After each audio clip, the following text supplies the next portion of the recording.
S.E.M.I.C. Social, expressive, magical, interactive, and cultural. All of those words to us represent a key part of what Hypatia is. Social is really fundamental because it's a multiplayer experience that can connect people across continents. Hey! Hi!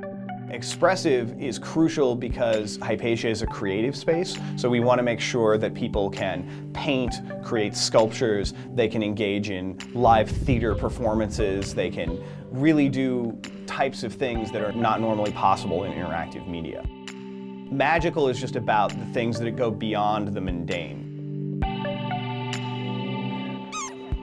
You can go and see live dinosaurs in our dinosaur park, or you can walk down the street and suddenly see a giant fluorescent snail crawling along the road.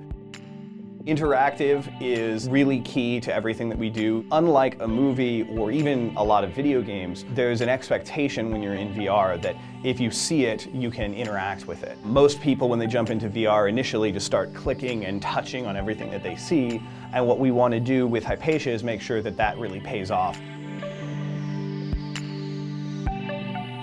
For cultural, we want to present people with opportunities to see things and do things that elevate their sense of life and experiences. So being able to look at paintings in a famous museum or sitting on a boat in the canal. And we want to make sure that that's something that you can do whether or not you have the money.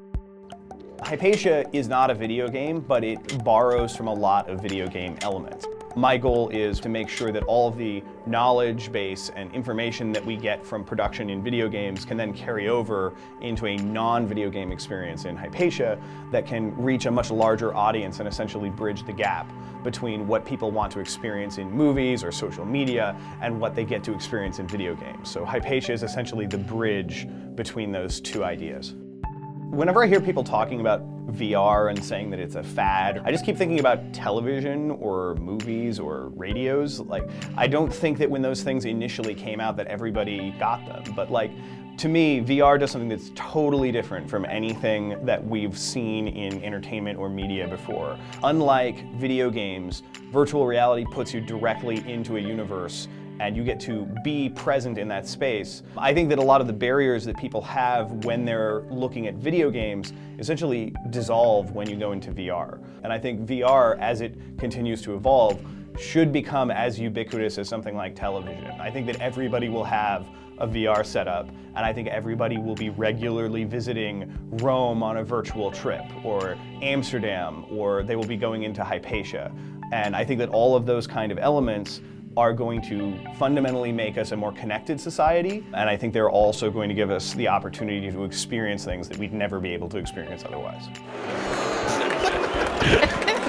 My favorite part of Hypatia is creating live theater performances. We've been working really hard on building experiences inside Hypatia that are totally impossible to do in any other current interactive medium, and once you have the opportunity to see what it's like to pick up a set of crazy, sometimes impossible props and actually create a stage performance with your friends for a whole crowd of people who can express their approval or disapproval, I think it's a really cool experience, and I think that's something that people will have a lot of fun doing.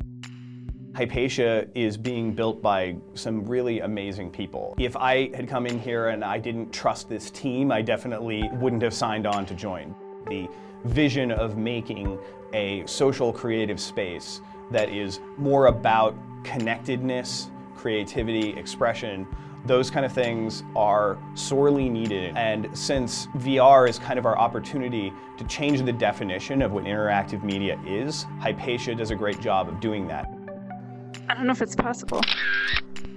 Oh, cool!